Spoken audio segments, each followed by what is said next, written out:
Tumambay na sa kabila yung iba. Nagpakabasa na, tapos ito isa ayaw pumasok.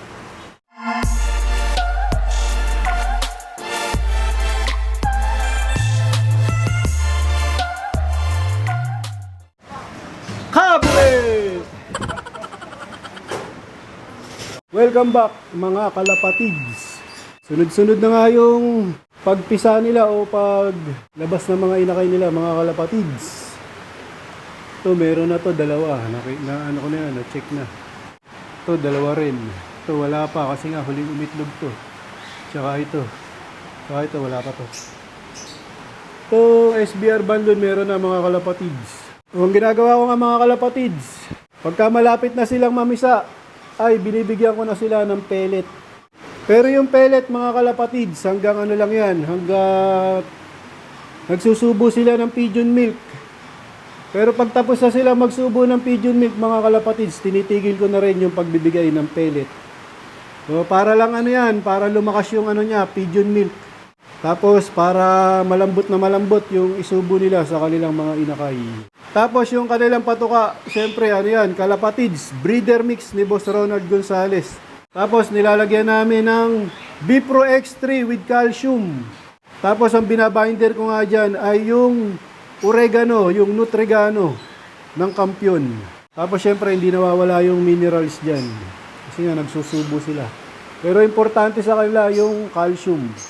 Para maging malakas yung buto ng mga inakay natin, mga kalapatids. Tapos lumakas yung pigeon milk ng mga breeder natin. Kaya importante yung calcium.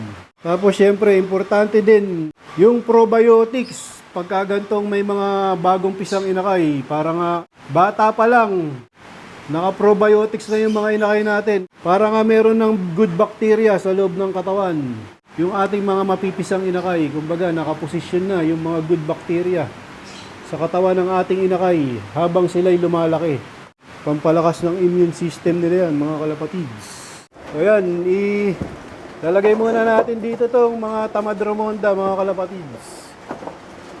Yan, bali kinulong ko muna yung isa, meron pang isa. Ito, nakita ko na. Yan. Dito na namin ilalagay.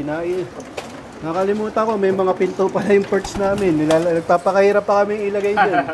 Ito kasi si JJBK. Ano? Pakawala mo na yan. Yun, papakawala na kami mga kalapatids. Time check, 8:26. Yun, lipara na yung mga kalapati namin, mga kalapatids. Maulan nga dito. Yan. Pero hindi na masyadong buhos na buhos.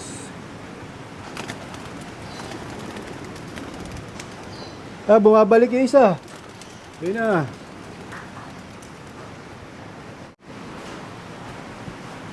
So, yun na yung karamihan.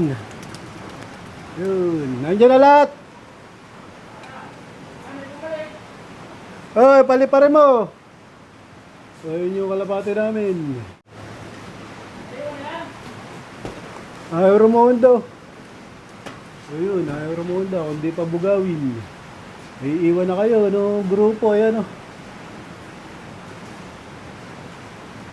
Ano kaya, lumayo itong mga kalapati ko, mga kalapatids. Baka matakot sa ulan.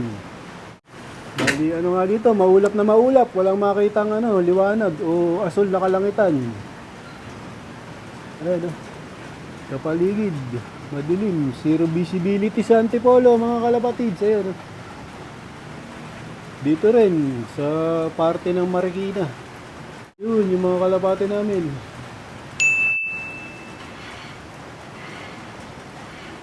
Ayun, paikot-ikot lang.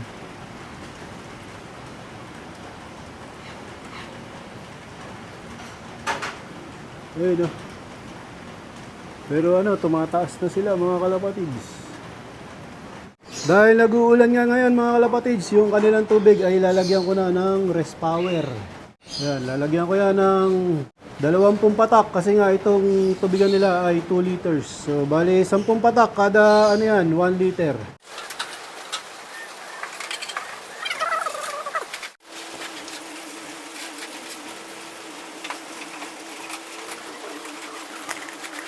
Nilatag na namin yung kanilang kakainin o yung kanilang tutukain mga kalapatids. Siyempre, walang iba yan kung hindi ang kalapatids. Flyer mix ni Boss Ronald Gonzales. So, ganun nga yung ginagawa namin. Kada papaliparin namin sila na umaambon o may ulan.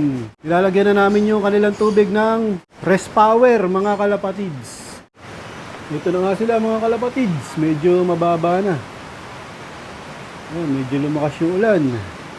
Mga kaya ano to, nagbalikan. Ayan. Time check 8:56. Ayan sila oh. Ayun na naman sila, lumayo na naman mga kalapatids. Ayun. Parang hindi iniinda yung ulan oh. Tumatalbog lang yung ulan sa balahibo siguro nila. Bali, pangalawang beses ko nga silang napalipad ng gantong panahon mga kalapatids, yung umuulan o yung may ulan, kaya lang medyo mas malakas ngayon. So yun, may bumaba na mga kalapatids. Ayan o.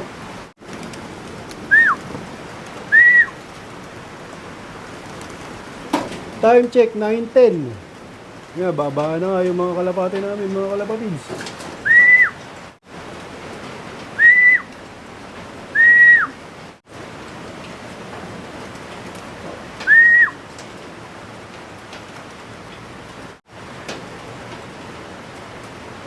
Ayun, mamaya ipapagpag lang nila yan, yung ulan.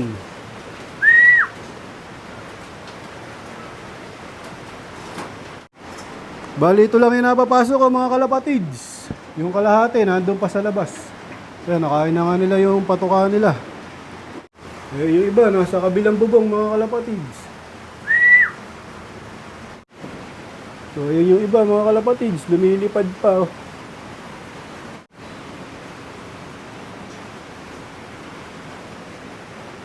Yung iba, nandun sa bubong. Ayan, naligo na sa ulan. Tumambay na sa kabila yung iba. Nagpakabasa na, tapos ito isa ayaw pumasok.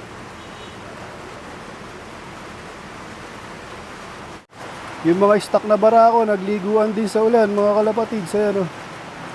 Si Bulak. Naliligo sa ulan, oh, sabik maligo. Ayan, ngayon lang siguro nakapaligo yan dahil ang tagal nakakulong yan doon sa sa bird cage, doon nga sa pinanggalingan niya. Lalong mamumuti nga si Bulak dito sa kulungan namin dito ng colony. Dito ko natatapusin ang video ko para sa araw na to. Please like, share, comment, subscribe. Keep safe, God bless. Ingat mga kalapatids.